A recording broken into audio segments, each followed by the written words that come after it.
Hello everyone, myself Jagannath Male from TDA Global Discovery School. I'll be taking social studies and I'll be teaching power sharing.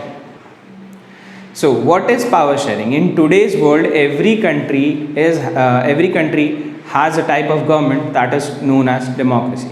Now सबसे बड़ा point जो होता है democracy का वो होता है equality in terms of education, equality in terms of providing employment opportunities, equality in terms of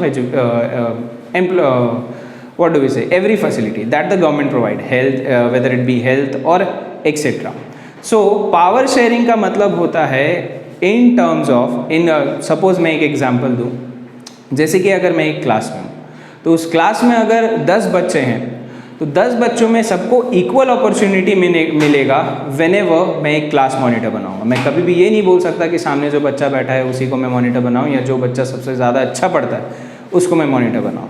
in fact मुझे पता है कि सिर्फ एक ही मॉनिटर बन सकता है, बट वो मॉनिटर चेंज हो सकता है, वो मॉनिटर बार बार अलग अलग बंदा बन सकता है। सो इसका मतलब क्या है? इसका मतलब ये है कि मैं पावर लोगों में बांट रहा हूँ। क्यों बांट रहा हूँ? क्योंकि वो लोग इंपॉर्टेंट है, वो लोग इक्वल हैं, किसी भी बंदे में मैंने भेदभाव नहीं किया। डेमोक्रेसी में भी ऐसा ही होता है। व्हेन इन डेमोक्रेसी जब भी डिसीजन मेकिंग पावर आता है, डिसीजन मेकिंग पावर कभी भी एक बंदे के हाथ में नहीं रहता। इन दैट सेंस हम लोग उस पावर को शेयर करते हैं among different individual. Okay, so let us begin with power sharing. What do you mean by power sharing?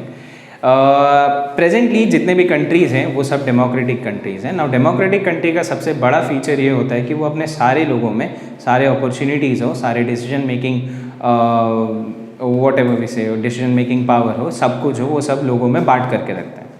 Now why it is necessary? अगर हम सब में अपॉर्चुनिटीज़ बांटें, सब में सबसे बड़ा फीचर जो आता है वो है डिसीजन मेकिंग पावर बांटें, तो वो ज़रूरी क्यों है और वो सही क्यों है? क्योंकि डेमोक्रेसी में अगर हम लोग सारे लोगों को अपॉर्चुनिटी दे रहे हैं तो अपॉर्चुनिटी का मतलब सिर्फ ये नहीं होता कि हम उनको अपॉर्चुनिटी ऑफ एजुकेशन दे रहे हैं या अपॉर्चुनिटी ऑफ जॉब दे रहे हैं, अपॉर्चुनिटी ऑफ इनकम दे रहे हैं, बट एक और अपॉर्चुनिटी दे रहे हैं हम उनको, वो है कंट्री को चलाने का अपॉर्चुनिटी।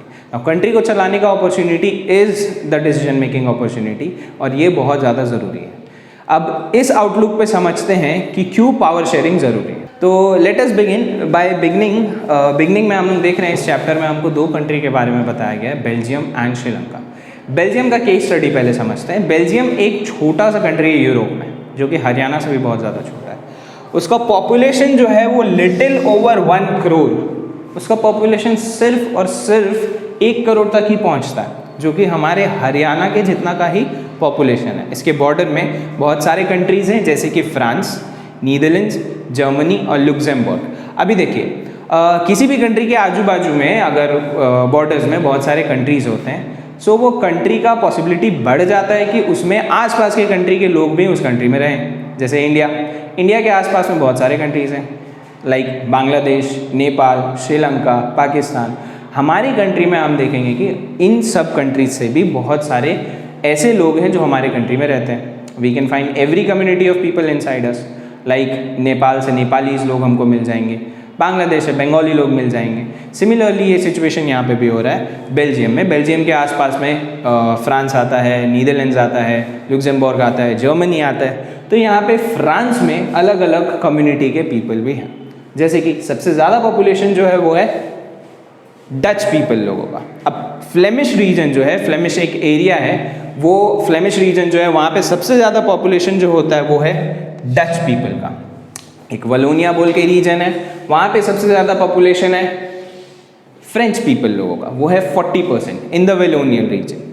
59% ऑफ द पीपल जो है वो डच पीपल हैं, वो फ्लेमिश रीजन से आते हैं, और रेस्ट ऑफ द कंट्री में जो 1% पीपल लोग हैं वो जर्मन लोग हैं। बट अगर बात करें कैपिटल सिटी का, ब्रुसेल, क्योंकि कैपिटल हर एक कंट्री में उसका कैपिटल जो है वो अटमोस्ट इंपॉर्टेंस रखता है, तो उसके कैपिटल में 80% ऑफ द पीपल जो है वो फ्रेंच पीपल हैं और ओनली 20% पीपल डच हैं। अब अगर बात किया जाए इतना ज़्यादा रीजनल और कम्युनिटी डिफरेंसेस का, तो ऐसे डिफरेंसेस में पावर शेयर करना बहुत ज़्यादा ज़रूरी भी होता है और बहुत ज़्यादा मुश्किल भी होता है। क्यों ज़रूरी और क्यों मुश्किल? ज़रूरी और मुश्किल इसलिए, ज़रूरी इसलिए क्योंकि अगर रीजनल डिफरेंसेस के लोग रहते हैं, रिलीजनल डिफरेंसेस के लोग रहते हैं, अलग अलग कल्चरल बैकग्राउंड के अगर वो होते हैं, तो वो लोग ऐसा एलियनेटेड फील कर सकते हैं कि अगर उनको उनका इंपॉर्टेंस नहीं देखा जाए गवर्नमेंट मेकिंग में, गवर्नमेंट के डिसीजन में अगर उनका इंपॉर्टेंस नहीं देखा जाए, तो वो लोग एलियनेटेड फील कर सकते हैं। So in capital city Brussels, capital का अटमोस्ट इंपॉर्टेंस होता है, किसी भी कंट्री में कैपिटल का अटमोस्ट इंपॉर्टेंस होता है, चाहे वो एडमिनिस्ट्रेटिव फंक्शन के लिए हो या पॉलिटिकल फंक्शन के लिए हो। तो कैपिटल सिटी ऑफ ब्रुसेल में फ्रेंच पीपल सबसे ज़्यादा है, ओनली 20% ऑफ डच पीपल वहाँ है। हमको यहाँ देखने को मिला कि रेस्ट ऑफ द कंट्री में फ्लेमिश रीजन में 59%, फ्लेमिश रीजन में जो डच रहते हैं वो टोटल पॉपुलेशन के 59% को कंट्रीब्यूट करते हैं।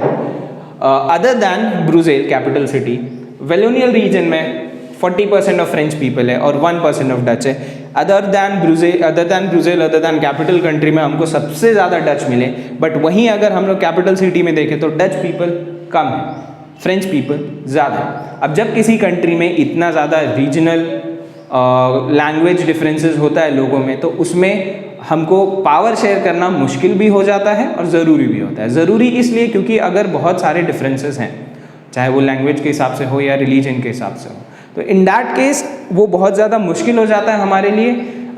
क्यों ज़रूरी इसलिए हो जाता है क्योंकि लोग एलियनेटेड फील ना करें। एलियनेटेड का मतलब अपने आप को उस कंट्री से अलग फील ना करें। जैसे कि यहाँ देखें फ्रेंच पीपल सब कम हैं अदर दैन हमारे कैपिटल सिटी में, तो अगर हम पावर डच पीपल को दे देते तो उनको लगेगा कि हम उनको सबड्यू कर दिया, माइनर समझ लें। अब अगर हम कैपिटल सिटी में फ्रेंच पीपल लोग ज़्यादा हैं और अगर उनको हम लोग मेजॉरिटी दे देते हैं, उनको हम लोग मेजॉरिटी बोल कर उनको गवर्नमेंट दे देते हैं, तो डच पीपल समझेंगे कि हमारा मेजॉरिटी ज़्यादा था बट फ्रेंच पीपल लोगों को वहाँ पे कम दे दिया गया। अब बात करते हैं ये पीपल थे कैसे, दो पॉपुलेशन ज़्यादा है कम है, बट इन लोगों का कॉम्पोजिशन कैसा था। ना द फ्रेंच स्पीकिंग पीपल जो हैं वो बहुत रिच घरों से आते थे and they were most of powerful, because at that period of time rich people were powerful. अभी भी हैं जो रिच होते हैं वो पावरफुल होते हैं, बट उस समय रिच पावरफुल, उस समय जो रिच एंड पावरफुल फैमिली से थे वो थे फ्रेंच पीपल। डच पीपल लोग जो हैं वो इनिशियली पावरफुल नहीं थे, इनिशियली ज़्यादा रिच नहीं थे, बट 1950s और 60s के पीरियड में डच पीपल लोग जो हैं वो थ्रू इकोनॉमिक डेवलपमेंट उनको एजुकेशन मिलता रहा, एजुकेशन के साथ साथ वो लोग पावरफुल और रिच होते गए। बिकॉज एजुकेशन सबसे इंपॉर्टेंट चीज़ है, एजुकेशन से आपके सामने अपॉर्चुनिटी खुल जाता है। वंस आप एजुकेटेड हैं आपका अपॉर्चुनिटी खुलेगा, आपको इनकम अपॉर्चुनिटीज़ मिलेंगे, तो एनी हाउ आपका फाइनेंशियल स्टेटस जो है वो स्ट्रांग हो जाएगा। नेक्स्ट, अब जब दोनों ही यहाँ पे रिच एंड पावरफुल बनते जा रहे हैं तो इन दोनों में ये टेंशन ज़रूर बढ़ता जाएगा कि पावर अब किसको दिया जाए, फ्रेंच पीपल को दिया जाए, डच पीपल को दिया जाए, क्योंकि फ्रेंच का पॉपुलेशन ब्रुसेल में ज़्यादा है। ब्रुसेल कैपिटल सिटी होने के हिसाब से उनका इंपॉर्टेंस ज़्यादा है। क्या ब्रुसेल में जो फ्रेंच पॉपुलेशन ज़्यादा है उनको पावर दे दिया जाए, या रेस्ट ऑफ द कंट्री में डच पॉपुलेशन जो ज़्यादा है और वो नेटिव पीपल हैं उनको पॉपुलेशन उनके पॉपुलेशन के हिसाब से उनको पावर दे दिया जाए। ओके, तो ये था सिचुएशन ब्रुसेल बेल्जियम का। बेल्जियम के दो अलग अलग हिस्सों के बारे में हमने सीख लिया, समझ लिया। कैपिटल सिटी जहाँ पे फ्रेंच पॉपुलेशन ज़्यादा, डच पॉपुलेशन कम, और अदर दैन कैपिटल सिटी में डच पॉपुलेशन ज़्यादा और फ्रेंच पॉपुलेशन कम। अब आते हैं श्रीलंका पे। श्रीलंका पे अगेन 3 कम्युनिटी ऑफ लोग हैं, Sinhala, Tamil, Christian and Muslim. Sinhala community जो है वो 74% ऑफ द पॉपुलेशन को लेके चलता है। तमिल पीपल में 2 टाइप के लोग आते हैं, श्रीलंकन, इंडियंस। टोटल पॉपुलेशन में श्रीलंकन तमिल जो है वो 13% के हैं। 5% ऑफ इंडियन तमिल्स हैं, जो कि मिला करके 18% ऑफ द पॉपुलेशन होते हैं। And rest of the population के जो बचे 7% and 1% goes to Christians and Muslims. अब बात किया जाए यहाँ पे इतना ज़्यादा मेजॉरिटी होने के बावजूद पावर शेयरिंग कैसे किया जाए। जैसे हमने देखा बेल्जियम में डच पॉपुलेशन बहुत ज़्यादा थे, बट कैपिटल में फ्रेंच पॉपुलेशन ज़्यादा थे। यहाँ पे सिचुएशन एकदम ही अलग है। यहाँ पे सिर्फ और सिर्फ सिन्हाला पॉपुलेशन का मेजॉरिटी है, माइनॉरिटी में क्रिश्चियंस, मुस्लिम्स और तमिल पीपल आता है, जिनमें श्रीलंकन और इंडियन पीपल हैं। बात करें इंडियन तमिल्स का, इंडियन तमिल्स वो पीपल हैं जो प्लांटेशन ब्रिटिश पीरियड में, कॉलोनाइजेशन पीरियड में प्लांटेशन के वजह से इंडिया से श्रीलंका में आए। तमिल पीपल थे जो कि ज़्यादा क्लोज होते हैं श्रीलंका के, वो लोग इंडिया से श्रीलंका में आए, इसलिए इनका पॉपुलेशन 5% है। अब ऐसे सिचुएशन में जहाँ पे सिन्हाला पॉपुलेशन का परसेंटेज बहुत ज़्यादा है from Tamil people and Christian people, power उनके हाथ में दे दिया जाना चाहिए। अगर बेल्जियम में डच पॉपुलेशन ज़्यादा है, अगर कैपिटल का बात ना करें तो डच पीपल लोगों को पावर दे दिया जाना चाहिए। बट इससे एक सेंस ऑफ इनसिक्योरिटी आता है, किन लोगों को? जो माइनॉरिटी पीपल है। ये सेंस ऑफ इनसिक्योरिटी जो है उनके अंदर में कॉन्फ्लिक्ट क्रिएट करेगा from other communities of people. वो लोग समझेंगे कि हमको ध्यान नहीं दिया जा रहा, हमारे खिलाफ हो रहे हैं सारे। अब ये सेंस ऑफ इनसिक्योरिटी की वजह से कॉन्फ्लिक्ट्स हो सकते हैं, कंट्री डिवाइड हो सकता है। बेल्जियम में माना हमने कि फ्रेंच और डच जो है वो ऑलमोस्ट प्रपोर्शन पे हैं, तो ज़्यादा कंट्री डिवीजन नहीं होगा। बट श्रीलंका में सबसे ज़्यादा सिन्हाला पीपल है, जो कि नेटिव पीपल हैं, बुद्धिस्ट पीपल हैं। इनके हिसाब से अगर कंट्री डिवाइड किया जाए तो कंट्री में बहुत बड़ा डिवीजन देखने को मिलेगा। अब ये सारे कॉम्पोजिशन देखने के बाद, ये सारी चीज़ें समझने के बाद अब समझते हैं कि इतना ज़्यादा रीजनल डिफरेंसेस होने के बावजूद पावर शेयरिंग कैसे किया जाए। दो कंट्री के बारे में हम समझ लिए, एक है बेल्जियम, एक है श्रीलंका। इन दोनों के रीजनल डिफरेंसेस के बाद अब ये समझते हैं किस कंट्री ने किस तरीके का गवर्नमेंट रखा, किस कंट्री ने किस तरीके से पावर शेयरिंग किया, किसका गवर्नमेंट ज़्यादा अच्छा है, किसका गवर्नमेंट अच्छा नहीं है, और ये हमारे लिए क्या एग्जाम्पल सेट कर सकता है। तो चलिए अब पढ़ते हैं कंट्री में किस तरीके के गवर्नमेंट अडॉप्ट हुए और कौन सा कंट्री का गवर्नमेंट ज़्यादा अच्छा है, कौन सा कंट्री का गवर्नमेंट अच्छा नहीं है, according to regional differences, language differences. किस कंट्री ने ज़्यादा अच्छा टाइप ऑफ पावर शेयरिंग किया और किस कंट्री ने अच्छा टाइप ऑफ पावर शेयरिंग नहीं किया। बात करते हैं श्रीलंका का। श्रीलंका को उसका इंडिपेंडेंस मिला 1948 में, जस्ट आफ्टर इंडिया के इंडिपेंडेंस मिलने के बाद श्रीलंका को इंडिपेंडेंस मिल गया।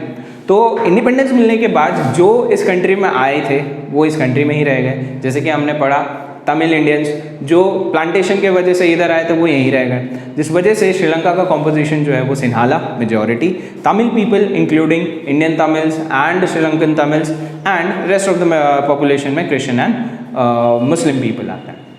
तो जैसे ही श्रीलंका को इंडिपेंडेंस मिला तो श्रीलंका के जो गवर्नमेंट मेकिंग बॉडीज और जितने लीडर्स थे उन लोगों को लगा कि हमको एक ऐसा टाइप ऑफ गवर्नमेंट रखना चाहिए जो हमारे मेजॉरिटी पीपल लोगों के द्वारा बनाया जाता हो। Majority of the people included Sinhala people. जब भी जिस कंट्री में ऐसा टाइप ऑफ गवर्नमेंट बनता है जहाँ पे मेजॉरिटी कम्युनिटी जो है वो अपना वो पावर को हैंडल करते हैं, वो गवर्नमेंट बनाते हैं, उस टाइप ऑफ गवर्नमेंट को मेजोरिटेरियनिज्म टाइप ऑफ गवर्नमेंट बोला जाता है। तो श्रीलंका ने इस टाइप ऑफ गवर्नमेंट को अडॉप्ट कर लिया और सिन्हाला को सुप्रीम कम्युनिटी बता दिया, क्योंकि सिन्हाला ही अभी सारे पावर को हैंडल कर रहा था, डिसीजन सारे सिन्हाला कम्युनिटी ले रहे थे।